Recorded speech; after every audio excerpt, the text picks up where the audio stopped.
are back. We're going to speak to the Assistant Democratic Leader, Senator Dick Durbin, in just a moment. But I want to begin with our roundtable. Joining me here, Republican strategist, our friend Mike Murphy, Democratic Mayor of Atlanta, Christine Reed, NBC News national investigative correspondent Michael Isikoff, who, of course, broke the drone story this week.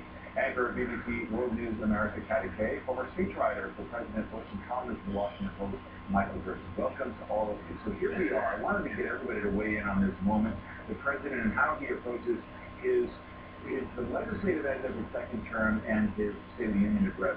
Now, I thought the Washington Post summed it up well in the sixth column. This is how they wrote about it this week, capturing the moment. This time it's not about George W. Bush's impact or an upcoming election or recovering from major setbacks in the last one. Obama is trying to advance his most ambitious legislative agenda since his first year in office, and he's doing it on the heels of a re-election victory. The country just doubled down on Obama's agenda, which isn't something the president could have said even at his peak of popularity in early 2009. Mike Murphy, that's the backdrop. How do you see the president? Well, I'm a critic of it. I hope he changes it with the State of the Union for this reason. There's no doubt he went fair and square. He got 66 million votes, but 61 million people voted to fire him. And there are about 230 Republican congressional districts. Those incumbents don't care about getting the emails from the president or Michelle. They don't care about speeches. The president's got to do a nation of China to get anything done. And that's good for the country to get something done. He's got to get out of the way of immigration, quit wagging his finger, or the wheel will blow up. And the Republicans in the short term have the politics to hunt down. In the midterm election, some of those Senate races are in places where the president's unpopular.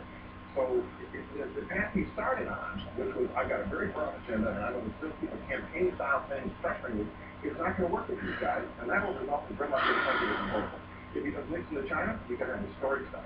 Katty Kay, I guess the question is, how much does it feel he has to do when he feels at the height of his confidence at the moment? Yeah, we've got this kind of fairly short window where he's just been re-elected. It's his first State of the Union where he's not running for re-election.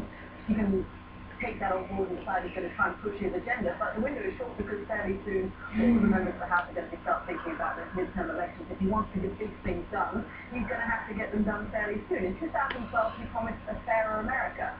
He raised taxes with the House at the end of the year. We'll see whether inequality levels start to come down in America. The big thing he's going to have to do is promise to get jobs for the country.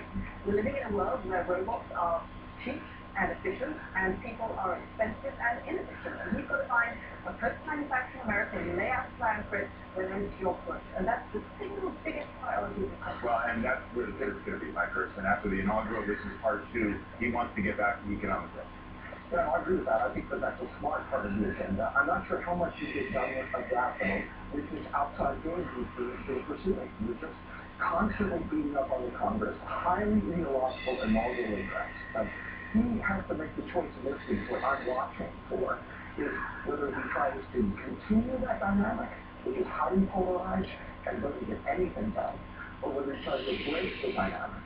And on the economic issues, when you talk about long-term economic growth, you can't break that dynamic without talking in realistic ways about entitlement reform, realistic ways about tax reform that's not just progressivity, but actually pro-growth tax reform. And that would be a huge concession for the president. He's going to have to do that in order to make this system work. All right, we'll hear from more around the table in just a couple of minutes. I want to bring in the Assistant Majority Leader now of the Senate, and that is the Democrat from Illinois, Senator Dick Durbin. Senator, welcome back. Good to be with you. You just heard the leader canter a couple of minutes ago, and I want to get your take on how this standoff, this new standoff on fiscal matters ends over these automatic spending cuts. To hear the leader say, we're not going to deal with any more tax hikes, but that's what the president wants. He wants a different way of going about the spending cuts and some way to find some additional revenue. How is it going to end?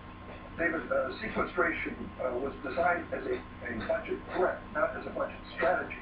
And I think all of us understand it goes forward in less than 3 weeks. It's going to have a dramatic negative impact on many agencies, equally important on the economy. So we need to come together. What the president's proposing for the rest of this year, at least, is that we deal with the sequester the same way we have the first 2 months, evenly split between revenue and cuts. I think that's a sensible approach. It's consistent with sensitive goals, which many Republicans say should be our standard, and it doesn't really impose a tax burden on middle-income families. The president, a year ago, in his State of the Union, laid out a kind of battle line in terms of how he would deal with Republicans. Here's what he said. As long as I'm president, I will work with anyone in this chamber to build on this momentum. But I intend to fight obstruction with action, and I will oppose any effort to return to the very same policy policies that brought on this economic crisis in the first place. Well, let me ask you what he has to show for that. 1 year later, we're back to lurching from crisis to crisis. It is, it's so absurd to people outside Washington who have to scratch their heads and say, wait a minute, this is the White House that proposed these automatic spending cuts, and now they're saying it would be so awful as Leon Panetta, the defense secretary, outgoing, saying it would hollow out the military and have great reactions. I mean, this is not how Washington is supposed to operate, is it?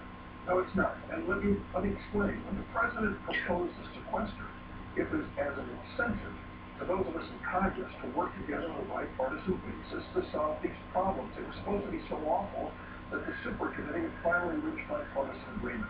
But because they completely rejected revenue, it's never happened. Now we go through the fiscal cliff. We've imposed about roughly $700 billion in new taxes on the wealthiest Americans over the next 10 years. The president believes, and I agree, within tax reform, we can find additional savings over the next 10 years. Use that to move toward deficit reduction and still keep this economy moving forward. So how do you game this out? Again, I go back to what the president said a year ago, that he was going to fight obstruction with action. What is it that he has to show for that? The one piece of action he got a year later was increased revenues, which is what he campaigned on. What else does he have to show for it? Well, I can tell you, we went through an election day, but don't forget, there was a pretty divisive time here in America. When we made our choices, and the American people made a clear choice, I might say, Mr. Murphy. He did win fair and square, and I think his values and his policies, he spoke to in the inaugural address, were the same he took to the country. So where are we today?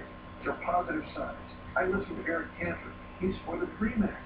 I introduced this 12 years ago. He's voted against it. Now he's for it. I believe he's for it, and that's progress.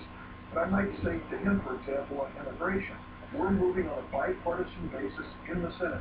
Senator McCain, Lindsey Graham, Marco Rubio, Jeff Flake, joining Chuck Schumer, Bob Menendez, Michael Bennet, myself, in a group trying to come up with a bipartisan solution. But it won't just apply to children. Eric Cantor's speech that he gave to the American Enterprise Institute, he quoted Emma Lazarus, and that great quotation is found on the Statue of Liberty. It doesn't say, I lift my lamp beside the golden door for children only.